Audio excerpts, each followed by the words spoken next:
जलन। ममता बहुत ही सीधी और प्यारी लड़की थी, वहीं सुनील एक सरल और आगे बढ़ने की सोच रखने वाला लड़का। सुनील, बेटा सुनील कहाँ है? अरे जरा एक गिलास पानी तो दे दो। हाँ माँ, अभी आया। क्या माँ, पानी तेरे सर के पास ही तो रखा है, क्या हो गया है? तबीयत खराब है क्या? अरे नहीं नहीं, वो उठने का मन ही नहीं कर रहा था तो देखा ही नहीं। वैसे क्या कर रहा है? यहाँ बैठ ना मेरे पास। माँ पढ़ रहा था। वो कहना नौकरी में तो वक्त नहीं मिलता, अब ऑफिस से घर आकर ही तो वक्त मिलता है। अच्छा अच्छा ठीक है, पढ़ ले जा बेटा। सुनील पढ़ लिख कर और आगे बढ़ना चाहता था, लेकिन माँ की तबीयत खराब देखकर सोचता है कि शादी ही कर ले। कब तक माँ का ख्याल वो अकेले रख पाएगा? तो एक दिन, माँ ये ममता है, मैंने इससे शादी कर ली है। तुम्हारी तबीयत भी ठीक नहीं रहती तो मैंने सोचा शादी कर लेता हूँ। घर संभालने वाली और तुम्हें संभालने वाली कोई आ जाएगी तो अच्छा रहेगा। माँ अचानक से सामने बहू देखकर हैरान रह जाती है। बेटा ये क्या बात होती है? न बैंड, न बाजा, न दहेज, न शगुन, ऐसे कैसे बहू आ गई? माँ तू तो जानती है मैं नौकरी के साथ पढ़ाई कर रहा हूँ, तो कहाँ से इतना पैसा बचा पाता कि धूमधाम से शादी करता। वैसे भी माँ लोग तो आकर खाकर निकल जाएंगे, इसलिए बस वैसे ही। माँ जी, मैं आपका ख्याल रखूंगी। वैसे भी ये आगे की पढ़ाई कर रहे हैं, अच्छा कुछ कर गए तो सबके दिन फिर से अच्छे आ जाएंगे। सास को ममता की बात ठीक तो लगती है, लेकिन मन में कहीं ना कहीं लगता है कि कहीं बहू बेटे को लेकर फुर्र ना हो जाए और फिर तो वो रह जाएगी अकेली। बेटा देख, मेरा जो कुछ भी है वो सुनील ही है, और सुनील का भी अब इस दुनिया में मैं ही हूँ और कोई नहीं। क्या सुनील? बिल्कुल माँ, लेकिन आज से ममता भी मेरे जीवन का अहम हिस्सा है, जैसे तू है। सास को बड़ा बुरा लगता है कि उसकी सल्तनत में कोई और हिस्सेदार कैसे हो सकता है। कैसे कोई और उसके 30 साल के बेटे की जिंदगी में अचानक से आकर बराबर का हिस्सेदार बन सकता है। देख बहू, मैं भले थोड़ा बीमार रहती हूँ, लेकिन इसका मतलब यह नहीं कि घर की चीजों में मेरा कंट्रोल खत्म हो गया है। मैं आज भी इस घर की रानी हूँ, समझी? बेटा सोचता है कि ये माँ को अचानक से क्या हो गया। कल तक जो माँ कहती थी कि जिंदगी का कोई भरोसा नहीं, वो अचानक से जंग के मैदान की झांसी की रानी कैसे बन गई? माँ क्या हो गया? सब ठीक है ना? अचानक कैसी बात कर रही हो? ममता का आज पहला दिन है, स्वागत करो उसका। आसपास की आंटियों को बुलाओ, नई दुल्हन की मुंह दिखाई करवाओ।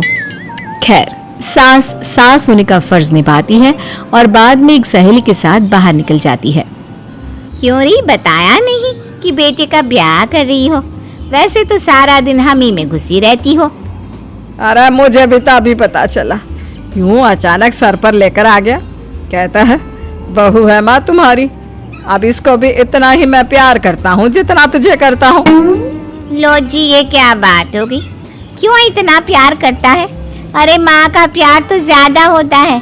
अब उसको तो कोई दूसरा पति मिल सकता है, लेकिन तुम ही बताओ, क्या माँ की ममता किसी और की हो सकती है? ना जी ना, बेटे को समझाओ ये बात। अरे क्या समझाऊं, मुझे तो खुद ही समझ में नहीं आ रहा कि क्या हो रहा है। जो बेटा कल तक माँ माँ करता था, अचानक से बीवी बीवी का राग आलाप रहा है। देखा, उसकी बीवी ना सुंदर और जवान है। सुंदरता के आगे तो एक से एक नहीं टिके, तो तेरा बेटा किस खेत की मूली है? सास को भी समझ में आ जाता है कि बहू की सुंदरता के आगे माँ का प्यार किसी काम का नहीं। उधर बीवी, ए जी, अम्मा जी सहेलियों को छोड़ने गई थी, अभी तक आई नहीं, हम देख आए क्या? अरे रहने दो ना, आ जाएंगी। कहाँ जाएगी, उनकी आदत है, एक बार जाती है तो पूरी पंचायत खत्म करके ही आती है। अच्छा ही है, खाना वाना खा कर गई होगी। छोड़ो ना, घूमेगी तो खाना पचेगा, नहीं तो ऐसे ही खाट पकड़ लेगी। बहू भी शांत हो जाती है। उधर सास सोचती है कि आज थोड़ा देर से ही घर जाती हूँ, जब बेटा परेशान होकर ढूंढेगा तब मजा आएगा। बीवी को खुद ही पता चल जाएगा कि माँ के आगे उसकी दाल नहीं गलेगी। लेकिन वहीं दूसरी ओर घर पर, ए जी, माँ जी अभी भी नहीं आई, हमको तो घबराहट हो रही है कि क्या करें, जाकर पता करें किसी के घर। अच्छा, कहाँ जाओगी ये भी बता दो। पहला दिन है तुम्हारा इस घर में और एक ही दिन में मोहल्ला छानोगी क्या? हाँ, तो आप भी तो नहीं जा रहे हैं ना, हमको फिक्र हो रही है। अरे यार, ये रोज का है अम्मा का, खाओ और सो जाओ। बस फिर क्या था। बेटा बहू खाना खाते हैं और कमरे में सोने चले जाते हैं। उधर जब सास को कोई देखने नहीं आता तो वो हार कर घर आ जाती है, जहाँ वो देखती है कि सारे घर की लाइट्स बंद है। सास को गुस्सा आता है। बहू, ममता बहू कहाँ हो?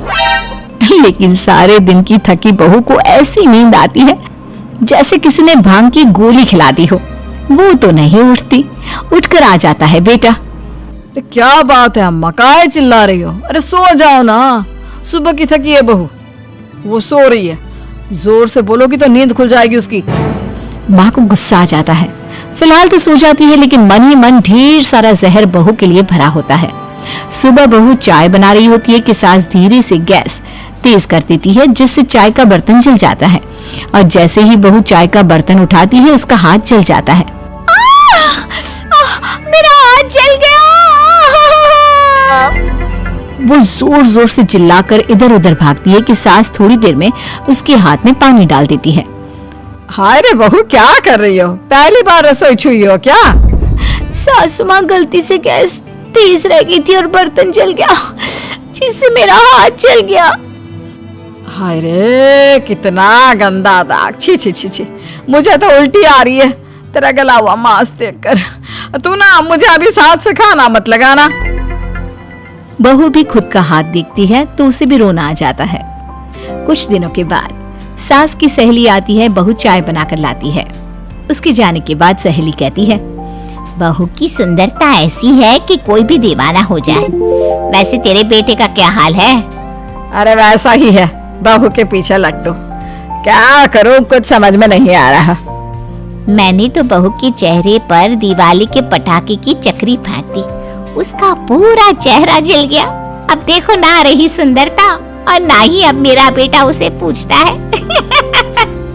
अरे अब तो वो उसे छोड़कर दूसरी भी देखने को बोल गया है मुझे। बहू सारी बात सुन रही होती है। आंटी एक बात बताइए, क्या भरोसा है कि दूसरी सही आए और आपके अनुसार रहे? देखिए आंटी, मेरी सासू माँ को गलत बात सिखाने की जरूरत नहीं है। हमारा परिवार साथ में खुशी से रह रहा है। देख बहू, मेरी सहेली की बेइज्जती ना कर, वही अच्छा रहेगा तेरे लिए, समझी? बहू नहीं मानती है। वो बार बार उनकी सहेली को घर से निकल जाने को कहती है। तभी सास की सहेली पास के चूल्हे से लकड़ी लाकर बहू के चेहरे पर लगा देती है। बहू जोर जोर से रोने लगती है। अरे ये क्या कर दिया? मैंने कहा किया, ये तो तूने किया। तू ही नहीं चाहती थी कि बहू बेटे के साथ रहे, भला मैं क्यों करूंगी? मैं तो चली, निपटो अब। बहू रो रही होती है, दर्द से चिल्ला रही होती है, लेकिन सास उसे डॉक्टर के पास नहीं ले जाती। तभी पति आता है। क्या हो गया ममता? ये दाग कैसे लगा? तुम कैसे जली? ममता कुछ नहीं कहती, बस दर्द से करा रही होती है। पति माँ की तरफ देखता है। हो ना हो माँ, ये पक्का आपका काम है। आप ही ममता से जला करती थी ना। देखना माँ, अब पुलिस आएगी, केस बनेगा, लेकिन पहले मैं ममता को अस्पताल लेकर जा रहा हूँ। सभी अस्पताल जाते हैं, जहाँ डॉक्टर ममता की सास से कहते हैं,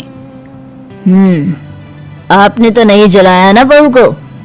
अब ममता की सास के तो पसीने छूट रहे होते हैं। वो घबरा कर कहती है, ना ना डॉक्टर साहब, कैसे बात करते हैं? हम क्यों जलाएंगे अपनी बहू को? डॉक्टर ममता के पति से पूछते हैं, देखिए, क्योंकि ये ससुराल में जली है तो मामला पुलिस का बनता है, तो आप पहले पुलिस को बुलाइए, तभी इलाज पूरा होगा।